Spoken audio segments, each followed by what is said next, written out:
ফেরেশতা টাকা নিয়ে আসবে। সকাল সন্ধ্যা এই নাম যদি আপনি 111 বার পড়তে পারেন, আল্লাহ পাকের তরফ থেকে একজন ফেরেশতা আমার আল্লাহ পাঠাবেন, আর এই ফেরেশতা আপনার জন্য যত হাজত যত প্রয়োজন রয়েছে আমার আল্লাহ সেই হাজত সেই প্রয়োজন ফেরেশতার মাধ্যমে আমার আল্লাহ কবুল করে নেবেন। সম্মানিত হাজিরিন, আল্লাহ পাক কুরআনুল কারীমের ভিতরে আমাদেরকে বারবার আমাদেরকে বলেছেন, হে আমার বান্দা, হে আমার বান্দি, আমি আল্লাহ পাকের অজস্র অগণিত নাম রয়েছে, ওই নামগুলা স্মরণ করে করে তোমরা আমি আল্লাহকে ডাকো, আমি আল্লাহকে ডাকো। আর আমি আল্লাহকে ডাকার মতো যদি ডাকতে পারো, অবশ্যই অবশ্যই আমি আল্লাহ তোমাদের দোয়া, তোমাদের মোনাজাত, তোমাদের অনাকাঙ্ক্ষিত আশাগুলাকে আমি আল্লাহ কবুল করে নিব। এই জন্যে বাবা, আমি আপনাদেরকে সাজেস্ট করব, যেই নামে আল্লাহকে ডাকলে আল্লাহ খুশি হয় সেই নামটা অবশ্যই আমরা বাছাই করে করে আমরা আল্লাহকে ডাকবো, আর আমাদের হাজতগুলাকে আল্লাহ পাকের কাছে ব্যক্ত করব। এমন কোনো মানুষ নাই যে তার কোনো হাজত নাই, এমন কোনো মানুষ নাই যে তার কোনো প্রয়োজন নাই, এমন কোনো মানুষ নাই যে তার কোনো কিছু লাগবে না। আমাদের প্রত্যেকের হাজত রয়েছে, প্রত্যেকের প্রয়োজন রয়েছে। এই প্রয়োজন মুআফিক যদি আমরা আল্লাহ পাকের কাছে চাইতে পারি, অবশ্যই আমার আল্লাহ আমাদের ডাকে সাড়া দিবে ইনশাআল্লাহ। তাহলে বাবা, কিভাবে আমি আল্লাহকে চাইবেন, কিভাবে আল্লাহ পাকের কাছে আপনি দরখাস্তগুলা করবেন?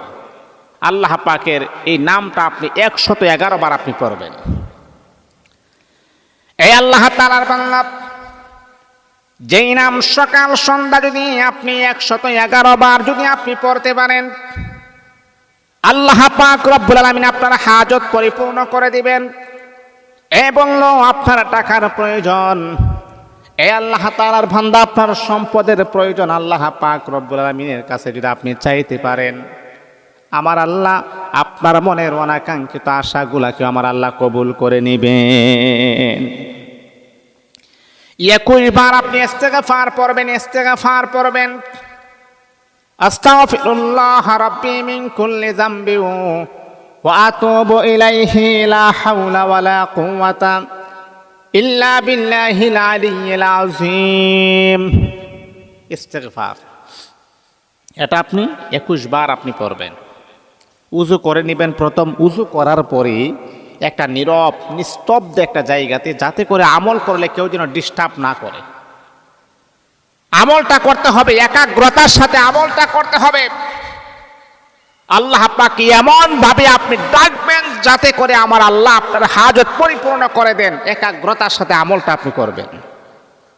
ইস্তেগফার পড়বেন 21 বার। 3 বার দুরূদ শরীফ, যেটা আমরা নামাজে পড়ি, এই দুরূদ শরীফটা 3 বার পড়বেন। আর আপনি আল্লাহ পাকের নামটা 111 বার আপনি পড়বেন। ইয়া আল্লাহ, ইয়া আল্লাহ, ইয়া আল্লাহ।